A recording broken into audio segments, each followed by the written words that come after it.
Hello दोस्तों, सुप्रभात। इस वीडियो में हम मीराबाई का जीवन परिचय बता रहे हैं, जो परीक्षा की दृष्टि से बहुत ही महत्वपूर्ण प्रश्न पूछा जाता है। मीराबाई के जीवन वृत्त पर लेख या मीराबाई का जीवन परिचय।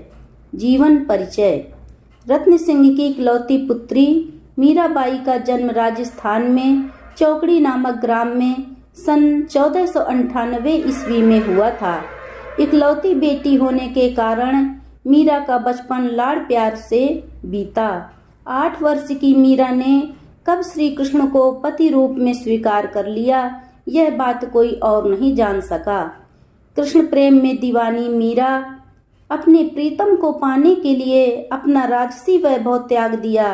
राजघराने में जन्मी थी मीरा और वो सुख वैभव को तुरंत उन्होंने त्याग दिया था। उनके हृदय की पीड़ा उनके पदों में स्पष्ट झलकती है।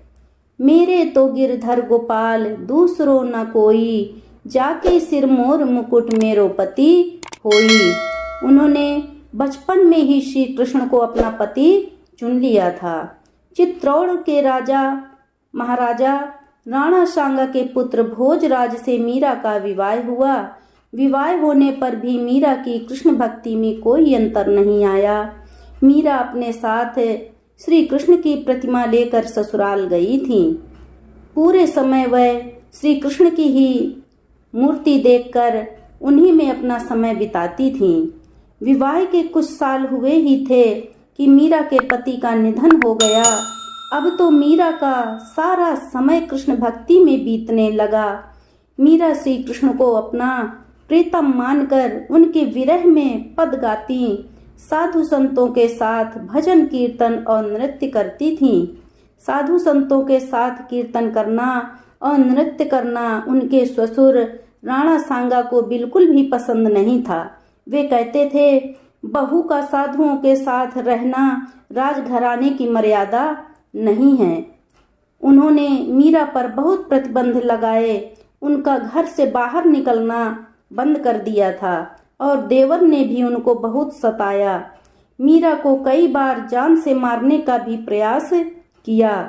मीरा को जहर का प्याला भेजा, जिसे मीरा ने अमृत समझकर उसका पान कर लिया और कृष्ण की भक्ति होने के कारण उन पर कोई असर नहीं हुआ।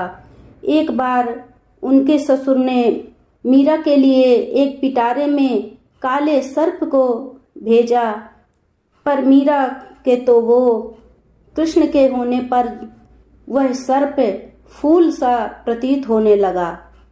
मीरा तो कृष्ण की भक्ति में और भी लीन हो गईं।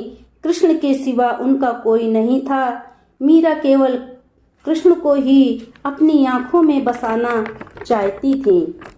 बसो मेरे नैनन में नंदलाल, मोहनी मूरति सांवली सूरति, नैना बने विशाल।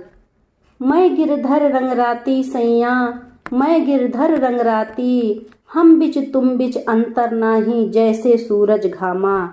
उन्होंने कहा कि ठीक उसी तरह हमारे और कृष्ण के बीच कोई अंतर नहीं है, जैसे सूरज और सूरज की तपन में। अंत में राणा सांगा के दुर्व्यवहार से दुखी होकर मीरा वृंदावन चली गईं। वहाँ की गलियों गलियों में हरि कीर्तन करती थीं। मीराबाई की ये पंक्तियाँ बहुत ही प्रसिद्ध हैं। ऐसी लागी लगन मीरा हो गई मगन, वो तो गली गली हरि गुण गाने लगी। राणा ने मीरा की कीर्ति और यश से प्रभावित होकर अपनी भूल का पश्चाताप किया और मीरा को वापस बुलाने के लिए कई संदेश भेजे, पर मीरा तो लोक बंधन की मर्यादा से मुक्त हो चुकी थी। भरे पूरे परिवार में जन्मी मीरा हमेशा अपनी आंखों में कृष्ण के लिए आंसुओं की लड़ी पिरोती रहीं, अपने गिरधर के चरणों में सजाने के लिए।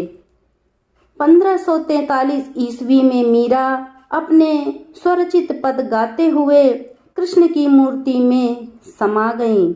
इस प्रकार मीरा की जीवन लीला कृष्ण की ही मूर्ति में विलीन हो गईं। अगले वीडियो में हम मीराबाई का जीवन परिचय दोहों के माध्यम से बताएंगे।